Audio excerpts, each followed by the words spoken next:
James Bradberry has signed with the Philadelphia Eagles on a 1-year, $10 million deal. We are not messing around here, ladies and gentlemen. This is a monster signing. This is what everybody was waiting for. Prior to the signing, the Philadelphia Eagles, our two biggest holes were that other corner to pair with Darius Slay and the safety position. We had just lost Steven Nelson to the Indianapolis Colts, I believe, and a lot of people were wondering, what are we going to do about this number 2 corner spot? Are we really going to leave Darius Slay to do all the playmaking by himself? And here you go. Here is your answer, everybody. James Bradberry is coming to Philadelphia. This is an amazing signing. Now, I know that James Bradberry, he had a down season last year. He had a 2021 season to forget, but he is still a very effective corner. He has about 380 total tackles, 303 solo tackles, 15 interceptions. I actually went to the Giants game in 2020. He intercepted Carson Wentz in the end zone. I was sitting nearby. This guy, he's a very good player. He didn't have a good year last year, but I still think that he is exactly what the doctor ordered as our number 2 corner to pair with Darius Slay. I am excited. I am excited for this defense. I have very often voiced my displeasure with the Philadelphia Eagles defense during the 2021 season. I did not like it. I know that we won most of our games by lopsided margins against the Falcons and Broncos, for example, but this defense was not that good. We played a very easy schedule. A lot of the quarterbacks we faced were some very low-level, mediocre quarterbacks. Guys like Sam Darnold, Jared Goff, Trevor Siemian, Teddy Bridgewater. Well, Teddy Bridgewater's okay. Taylor Heineke, Jake Fromm, Mike Glennon. We did not really face a lot of good quarterbacks last year. And whenever we faced legit quarterbacks who were formidable, we got creamed every time, it seemed like. We got creamed by Patrick Mahomes, Dak Prescott, Tom Brady, Justin Herbert, Derek Carr, who completed 31 out of 34 passes. I will never forget that. I was at that game against the Raiders in Las Vegas. It was a complete embarrassment.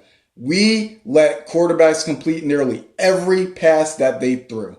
It was awful to watch. And Jonathan Gannon, I'm not a big Jonathan Gannon fan, guys. I know a lot of people aren't big Jonathan Gannon fans because his defense is very reactionary. His defense is very wait and see what happens. He'll wait until a game is out of hand to finally make adjustments. Like, where was the adjustments in that Chargers game where we were getting no pressure on Justin Herbert? We were the 3rd least blitzing team in the NFL. And a very good example that drives this point home was the playoff game against the Tampa Bay Buccaneers. We were down 17-0 until our defense was finally getting consistent pressure on Tom Brady. We had three consecutive 3-and-outs after going down 17-0. Where was that at the beginning of the game? Jonathan Gannon, he is very late with making adjustments. That's what I can't stand. His defense is soft, passive, reactionary. See what happens. Wait and see. I just can't stand that defensive philosophy. I'll take Jim Schwartz, what he had to offer any day over Jonathan Gannon. I wouldn't have brought Gannon back, but I'm not in charge. He's coming back for a second year, so we'll see. But this defense, I'm very excited for this defense because I don't see us having those same problems this year with this number 2 corner. Slay and Bradberry is going to be a very good, effective corner combo. I like this, man.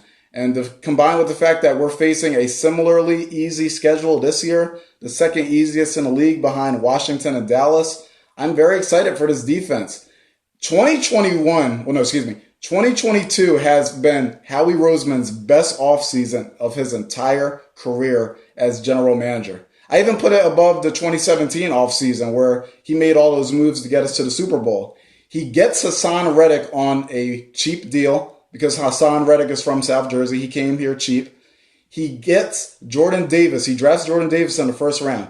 He trades for A.J. Brown to give Jalen Hurts another weapon. A.J. Brown to pair with Devontae Smith.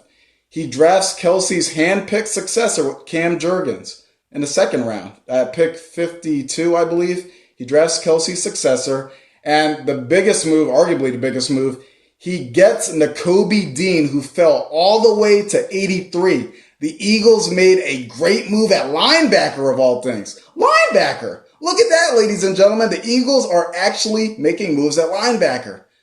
This has been an amazing offseason. And now you have this move of Bradberry. There is no reason that this team shouldn't win double-digit games. There is no reason this team should not have double-digit wins. There is no reason this team shouldn't win the NFC East. There is no reason that this team shouldn't win at least one playoff game. This team is loaded. This team is loaded. This team has potential for this year. Jalen Hurts, there is no excuses for Jalen Hurts this year. Howie Roseman has signed him some weapons. He got him Devontae Smith. He gets him A.J. Brown. Miles Sanders, he has struggled with being healthy since his rookie year in 2019. He is also under pressure to have a career year because Miles Sanders, he's got to get past these injuries. We need him on the field because when he's on the field, the guy is a stud. He averages 5 yards a carry. Miles Sanders, his production on the field is unquestionable. It's just a matter of him staying on the field. We have to do something this year. This team has to make some noise in the playoffs. We have to win a playoff game. We have not won a playoff game since the 2018 season. We have lost 3 straight playoff games. 3 straight playoff losses dating back to 2018. The Saints in that game that we should have won, we were up 14-0. Alshon Jeffrey dropped the pass on the final drive. We lost to the Seahawks, the game where Carson Wentz got cheap-shotted by Jadeveon Clowney, and we lost to the Buccaneers last year. We got thumped 31-15. There is no reason that this team should not win a playoff game. This is a talented team. We have very easily having the best offseason in the NFC East. First of all, the Cowboys lost Randy Gregory to the Broncos, and they had to trade Amari Cooper for the equivalent of bubble gum and potato chips. Carson Wentz, Washington just traded for Carson Wentz, who we don't even know could be that same guy we saw in 2017. And then there's the Giants. They just had to cut James Bradberry. In fact, so another thing, so not only do we get our number 2 corner, why'd I say that? Not only do we get our number 2 corner, but James Bradberry, you get a taste of revenge. You have an opportunity for revenge. You just got cut by the Giants. We play the Giants twice a year. We see them twice a year. This is your chance to get some payback on the team that cut you. Just like A.J. Brown, we play against the Tennessee Titans. That's a payback game for Mr. Brown.